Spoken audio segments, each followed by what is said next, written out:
भगवान ने कहा करदम वरदान मांगो। करदम ने हाथ जोड़ लिए, सरकार आपके दर्शन के बाद भी यदि कोई जीव की इच्छा रह गई उससे ज्यादा दुर्भाग्यशाली कोई है ही नहीं। अच्छा विचार करो, भगवान के दर्शन के बाद भी यदि कोई इच्छा मन की बाकी रह जाए उससे ज्यादा दुर्भाग्यशाली कौन है? संसार का हर मनुष्य केवल एक प्रार्थना करता है कि मुझे ईश्वर का दर्शन हो जाए। महात्मा करदम के सामने भगवान खड़े हैं। करदम ने चरणों में प्रार्थना करी। भगवान बोले विवाह करोगे? बोले ना। बोले माला तो तुमने बहुत कर ली, अब तो करना पड़ेगा। महात्मा करदम बोले तब हमारे लिए होश नहीं था, अब होश में है।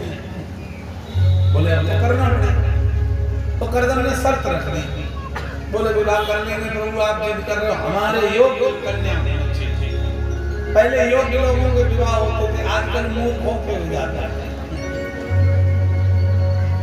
अच्छा जब पहले योग्य लोगों के विवाह होते थे, योग्य संतान उत्पन्न होती थी, आजकल उनके विवाह करवाने का प्रयास होता है, काम नहीं कर रहे, हरामखोरी दे रहे, इधर उधर ज्यादा घूम रहे। बोले क्या करें, कहीं ऐसा ना हो तो गड़बड़ कर दे तो वही कराएगा।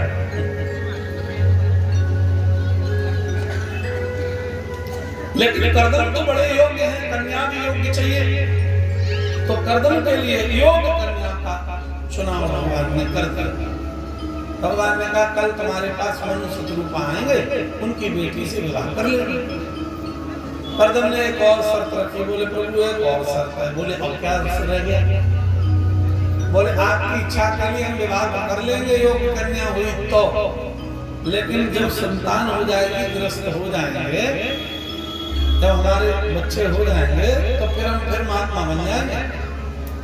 भगवान ने हंसकर कहा हाँ बनो तो विवाह तो करो। बोले क्यों? भगवान जानते हैं, गोस्वामी जी कह रहे हैं, रामायण में मानस में लिख रहे हैं, साधारण चौपाई नहीं है।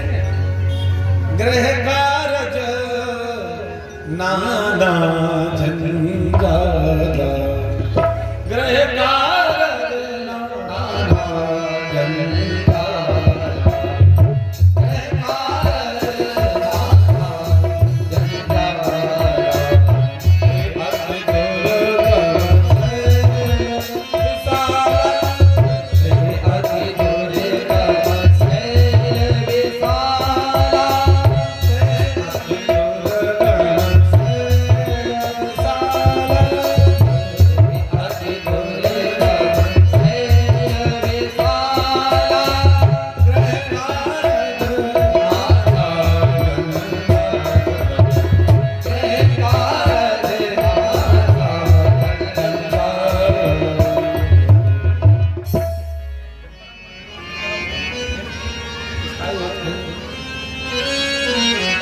गृह कारज नाना जंजाला।